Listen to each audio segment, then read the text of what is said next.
love a red dress, but I'm sorry, you look like you've literally gone from the office to Ibiza and your phone around your neck. She's an embarrassment. And this is who we've got in charge of our country. This is madness. After police arrested an 11-year-old boy for his apparent involvement in the so-called riots in front of left-wing TV cameras to try and show off to the world, Elon Musk once again did something the British MSM is too gutless to do. Speak out. What has happened to the UK, he asked. And I think that's a good question. Woke tyranny is descending on this place, but the establishment and elites pretend it's business as usual. Cue the Deputy Prime Minister for just 56 days, Angela Rayner, a woman who has completely disappeared from public view and avoided any form of scrutiny as her boss Two Tier Keir warns of doomsday coming for all of us, turning up in Ibiza, raving into the early hours of one of the most expensive party clubs on the island, where her bottle of water costs a cool £11. Watch this. Makes sense. We said that we would still be friends, but I looked and I was glad it was over.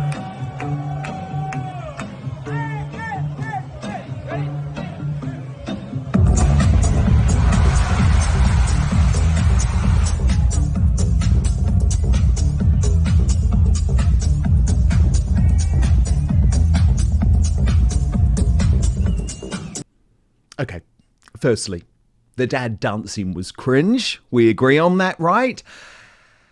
But more seriously, what a piss take. It's not that I think politicians shouldn't go on holiday. Do not get me wrong.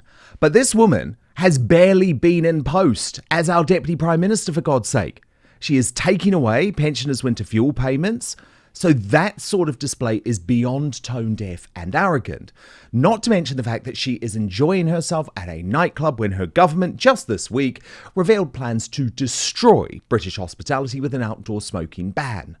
And where's the MSM, who hounded Nigel Farage and still do any time he steps foot outside of Clacton, even, by the way, when he flew to the RNC to support his friend Donald Trump after he was very nearly assassinated.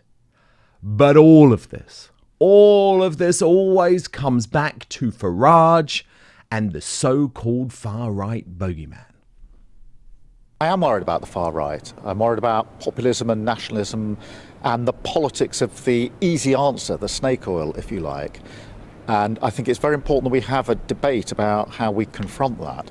My own personal view is that through delivery, through showing that there are progressive democratic answers to the many challenges we face is the way forward. But yes, that's a discussion that I'm very keen to have because I think it's a very real threat. I am worried. I would like him to define the far right, actually. Does he mean Nigel? A party that millions and millions of people voted for at the last election through the Reform UK vehicle? Well, Farage responded. Plus the genuine concerns in Britain about the rapidly rising population. I think this is an attempt to try to get the narrative out there that if somehow you think immigration's a really important issue, you shouldn't be thinking like that, because that's the territory of the bad dudes. That's the territory of the far right. Plus the And I think the government has reason to be terrified.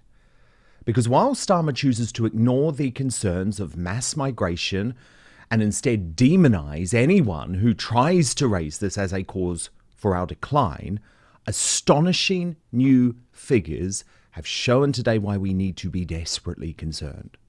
Check this out. The record levels of joblessness among migrants to the UK is costing us £8.5 billion per year. That's twice the level of the axed winter fuel allowance. Asylum, by the way, on top of that, costs an extra £6.6 billion a year. And as the brilliant Conservative Post have pointed out in a major new campaign, over 90% of immigrants consume thousands more in public services than they pay in. That means every year of mass migration is adding almost 10% to our long-term GDP. Yet the OBR looks at all the benefits of mass migration and none of the costs. So Conservative Post is now predicting that mass migration will bankrupt, listen to this, bankrupt the entire country by 2030, leading to a Greek-style crash with unpaid salaries, defaulting debt, and mass unemployment. And check out this statistic from Andrew Hunt, the author of Better Value Investing. He writes, we are now hounding out more visas for Somali family members than we are to physicists, chemists, and biologists from the entire world combined. This is in spite of the fact that Somali immigrants are 8 times more likely to be convicted of serious crimes than the native population. Meanwhile, have you heard about Operation Scatter? So this is the plan to see migrants placed in middle-class towns and villages up and down the country. And according to locals in certain areas, it is continuing at pace. Watch this. Operation Scatter, which consists of dispatching the illegal migrants all across the UK. Well, I saw the reality of it this morning in my area. So it's not immediately in my area, but I walk my dog in that particular area from time to time. And I saw a bus of migrants, everybody going into the local hotel. And if you think that this is only going to be in the poor areas, you're very mistaken, because this hotel is on a street where all the houses are between 5 and 10 million pounds. So this is not going to be just, in poor areas. It's going to be everywhere where the government finds space. So you're just going to see your reality change. So I really hope, when I've put all of that context together, you can understand why I think it's a disgrace that Angela Rayner, the Deputy Prime Minister, for 56 days is raving in Ibiza. Let me bring in my superstar panel.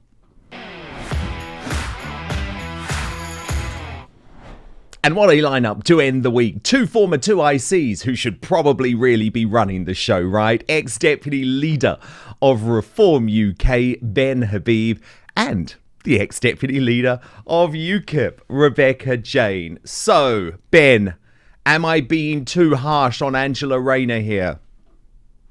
I think the really upsetting thing about Angela Rayner is not so much that she's on holiday in Ibiza, but that she is the Deputy Prime Minister of the United Kingdom. I find that much more offensive, and indeed that her boss, Keir Starmer, is the Prime Minister. I mean, you've exposed extremely well in your opening soliloquy, the damage these people are doing to the country, and they're doing it willfully. And as Nigel put it, the bad dudes are called the bad dudes, they're called the far right, because anyone who challenges the received orthodoxy that is espoused by Keir Starmer and his absent deputy are categorized in a way to discredit them. And what easier way to discredit a whole body of British people than to label them as far right? And when you've done that, it's a hop and a skip to saying that they're racist, xenophobic, prejudiced. And I don't know if you picked up on the use of his word progressive democracy. The two words almost stand in opposition. When you're progressive, what he means by a progressive is the progressive discrimination in favor of minorities. Now, the whole point about democracy is that you should be making policies for the settled majority. Progressive and democracy stand in opposition. And I think part of the problem that we've got at the senior most level in governance in this country is that they see everything through a prism of the promotion of minority interests, the celebration of minority ethnicities, their cultures, their religions, their sexual preferences, the whole LGBTQ thing. They see that as their deliverance of democracy, when actually the reality is that the championing and celebrating of this ideology actually stands in opposition to democracy. And of course, they also stand, as I've mentioned, I think before to you, Dan, they stand in opposition to nation states. They see nation states as an impediment to the spreading of their global order, global prosperity, governance through international unaccountable institutions such as the European Union, for example, or the European Court of Human Rights and all of this. So if you have nation states with borders, with their own democracies, genuine democracies, that's all a bit troublesome because they can't deliver their progressive anti-state ideology. And Starmer and Angela Rayner, they are the culprits. Absolutely. I'm glad you put that photograph of him up, taking the knee to Black Lives Matter. But they're the culprits because they are the ones who stand against the British people. They're the ones who stand against the very existence of the nation state of the United Kingdom. If Starmer had his view, we would be governed by international order. Yes. Not Davos over Westminster, remember? Davos he over actually Westminster. said it. And he said it. I accuse Starmer and his deputy of being anti-British. They stand against the United Kingdom. And I'm going to keep saying that until the penny drops right across the 68 million people who are resident in this country. Well, I think people are fast getting it, actually. I think they are. I mean, you've got to admit, Rebecca, it's very odd that she has got this job after such a long time against all odds. Starmer never wanted her to have it. She basically refused to go. And the party, because the party is so far to the left, backed her. And then within 56 days, we've seen her do absolutely nothing, say absolutely nothing. And then this embarrassing video is mortifying the UK around the world. It's embarrassing, isn't it? I mean, what is she wearing for a start-off? She's literally, what has she done? You're allowed to say that, Rebecca. Like, I don't know if Ben and I are. Like, I love a red dress, but I'm sorry, you look like you've literally gone from the office to Ibiza and your phone around your neck. She's an embarrassment. And this is who we've got in charge of our country. This is madness. First, though, what's so important about being independent is that I'll only ever tell you about products that I use and truly believe in and think can improve your lives. That's why I'm delighted to talk to you today about Verso. Look, I've got it here on the table. Absolutely beautiful products, so perfectly packaged as well. And as you may know, I've entered my 40s and the importance of staying healthy as I age has become really critical for me. So after a stressful year, I decided to focus on prioritizing my health, which led to me taking Verso every morning because I was looking for something that could help reverse aging, but that was backed up by solid evidence.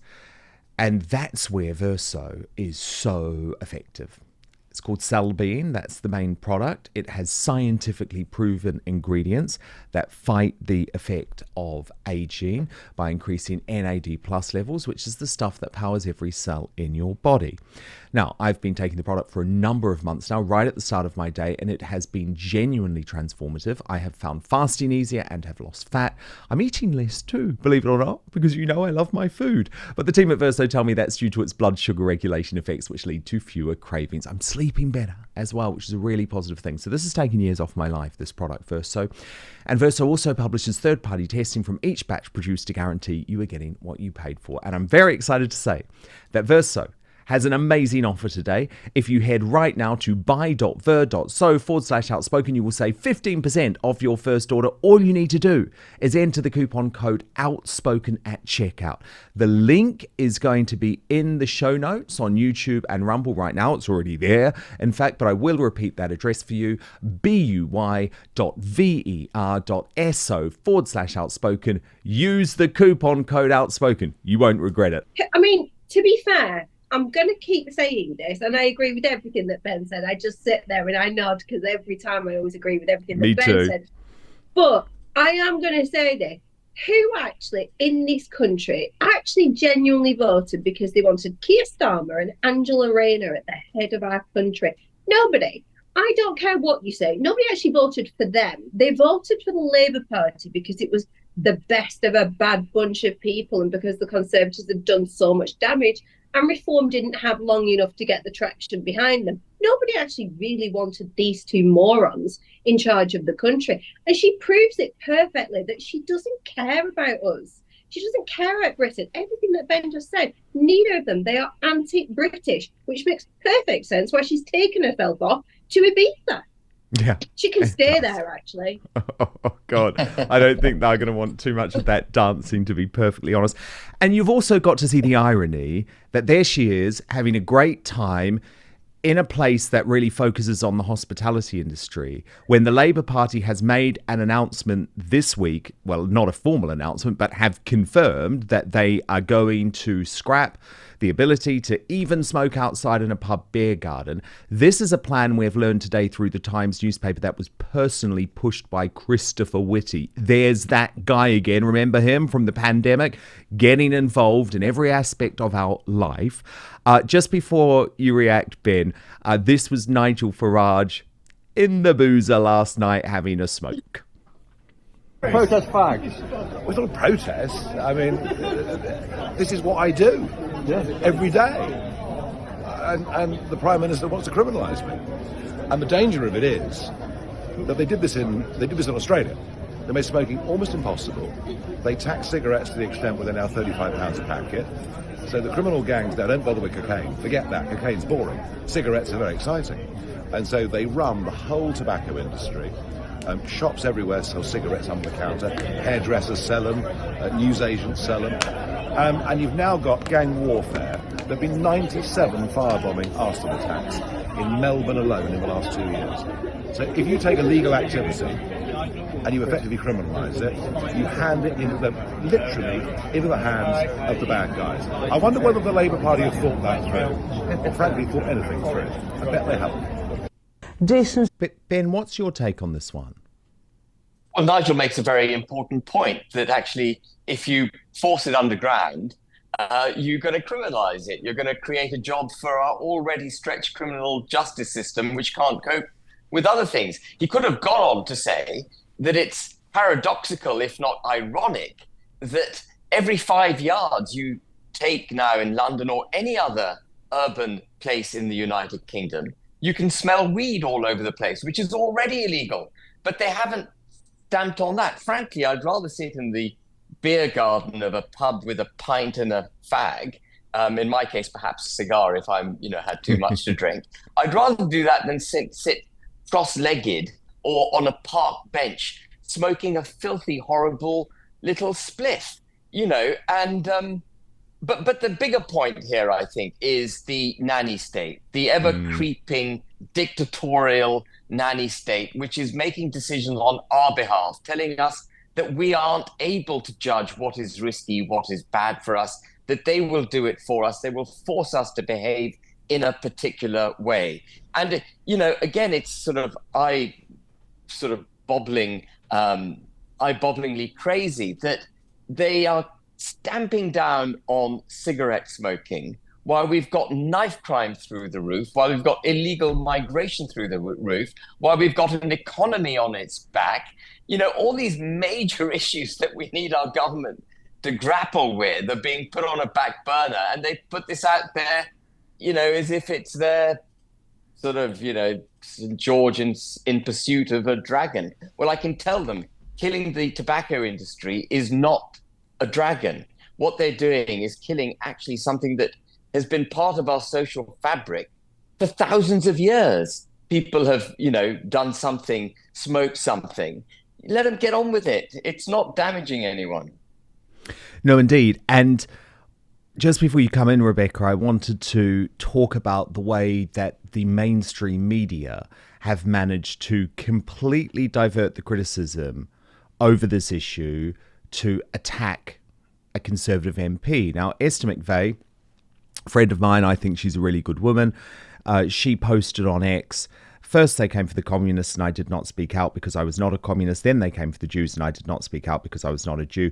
Then they came for me and there was no one left to speak out for me. Pertinent words regarding Starmer's smoking ban. Now, we know that is obviously in reference to the famous poem. Thankfully, Esther has stood by that post. She isn't giving in. She's not going to delete it. And she's been very strong on that, actually, which I really support. She said, it's not my tweet people should be outraged about, but Starmer lying to get into power and then taking people for fools. And I completely agree with that. But you wouldn't believe it.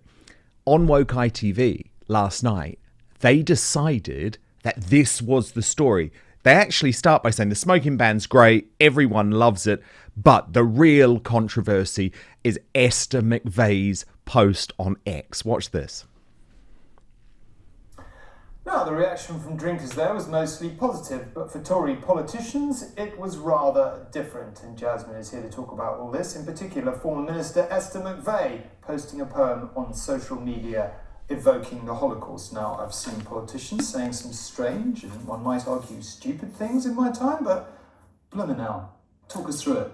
Yeah, so she's been roundly criticised for the post on social media. The Health Secretary was tweeting, and he told her to, quote, get a grip. He also pointed out that the smoking legislation was in Labour and Tory manifestos, and the Board of Deputies of British Jews, they've commented. They described her remarks as ill-considered and repugnant. They've called on her to apologise and delete the social media posts, and in the coming hours we can expect perhaps more reaction from Labour and Tory MPs on this. And I think more generally, and Paul Brand, the Tory witch hunter at Woke ITV, was posting on this all day yesterday. Are they ever going to move on, Rebecca, and realise that actually there's corruption, there's cronyism within the Labour Party, and it's actually the Labour Party that's now in charge? No, they won't ever. No, they'll never recognise that. Don't be ridiculous, Dan. It's just, that's never going to be a thing. However, I am a little bit different on this one with the smoking ban situation. Oh, good. Go on. Okay, so obviously, what they're mainly talking about is banning smoking in outside places, yes, not banning smoking as a whole. However, obviously, we've had all of Rishi's ridiculous nonsense law idea of how to phase it out, which was just nonsense. I'm actually in favour of it. I like it. I don't take the stance that it's telling people what to do. I really, really do despise the government telling people what to do and how we should behave. And if they were talking about completely banning smoking, then sure, I'd be on this bandwagon. But they're talking about it outdoors, and I don't see any harm in that. Let people smoke in their houses, do whatever they want to their health. But when they're outdoors, it can actually still affect them. And whilst we're here talking about it within pubs and licensed restaurants and all the rest of it, I was somebody who worked in the hospitality industry back when smoking was a thing indoors, and it made me incredibly ill to the point where I actually had to leave the industry because of that. And they said back then that it was going to absolutely kill off the industry. It was going to kill off hospitality. It didn't. It really had very little effect. What killed off the hospitality industry, well, not entirely, but was the 24-hour licensing. So I know we've gone off on a bit of a tangent here, but I don't actually hear many people on our side of politics actually saying that they support this ban. I don't support it's come from Starmer. I don't support anything that they say.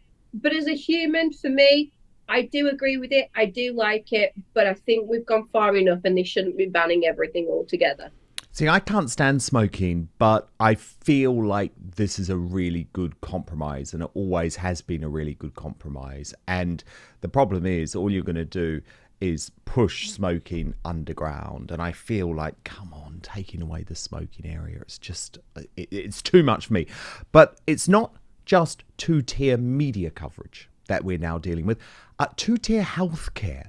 So Jess Phillips, the Home Office Minister, has revealed today, and I'll read this to you, describing a distressing episode when she was having trouble breathing. My lips had gone blue and I couldn't breathe, she recalled. Phillips explained that she had sought urgent treatment at an A&E in a Birmingham hospital. She was greeted by scenes of appalling overcrowding. I have genuinely seen better facilities, health facilities, in war zones in developing countries around the world, the minister continued. Nevertheless, eventually she got to the front of the queue, but this, she said, was undoubtedly for two reasons. I got through because of who I am, Also, the doctor who saw me was Palestinian, as it turns out. Almost all of the doctors in Birmingham seem to be. While in opposition, Phillips resigned from Labour's front bench to vote in favour of a ceasefire in Gaza 5 weeks after Hamas terrorists killed 1,200 Israelis and took another 120 hostage. Her vote, she said, was the other reason that she received preferential treatment. He was sort of like, I like you. You voted for the ceasefire. Because of that, I got through quicker.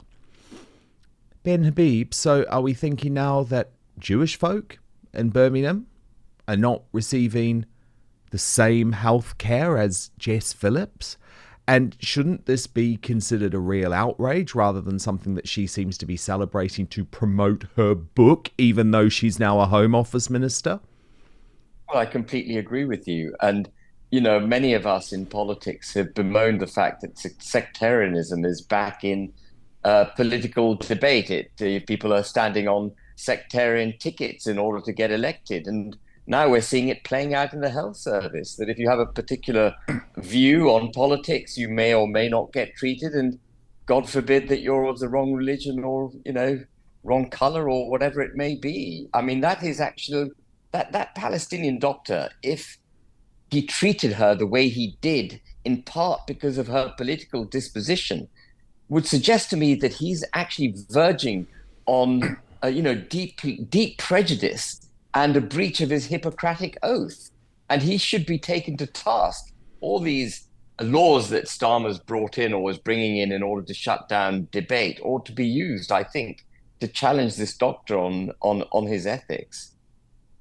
Indeed. And Rebecca, imagine how her Jewish constituents feel. Imagine how they feel. She doesn't seem to care about them, does she? Because she needs the Muslim vote. But imagine how you're feeling right now if you were a Jewish person in Birmingham and you're concerned about even receiving hospital treatment now. Yeah, it's terrible. And Ben obviously just said about he should be taken to task. He should be fired. Like, this is completely unacceptable, and that should absolutely... Part of me doesn't believe it. Part of me thinks it might be being said for publicity and attention. But if it is true, he needs to be sacked, because there's one basic right in this country that everybody who is a citizen here should be entitled to. That's equality in healthcare. Like, our healthcare system is bad enough as it is. Why on earth she'd even put that out baffles my brain, because there's no good that can come of that. If she thinks it's something good, I think we need to probably be sending her to a different department to get a bit of a check over, because she should clearly see that's completely wrong. Yeah. It's illegal and immoral. She is intellectually very challenged, of course. Well, she is. She has been. Because I was just going to say, I absolutely believe it. But people think, and Jess Phillips believes, that different rules apply to her. Do you remember during the so-called riots when she was trying to defend the Muslim gang who had who threatened a Sly News camera crew and threatened to slash their tyres, and she defended them. So certainly she's the ultimate example of two-tier coverage. Thank you so much for watching Dan Wootton Outspoken. Please do subscribe if you want lots more clips and interviews like that. Plus, if you want to watch our totally uncensored after show, then visit www.outspoken.live.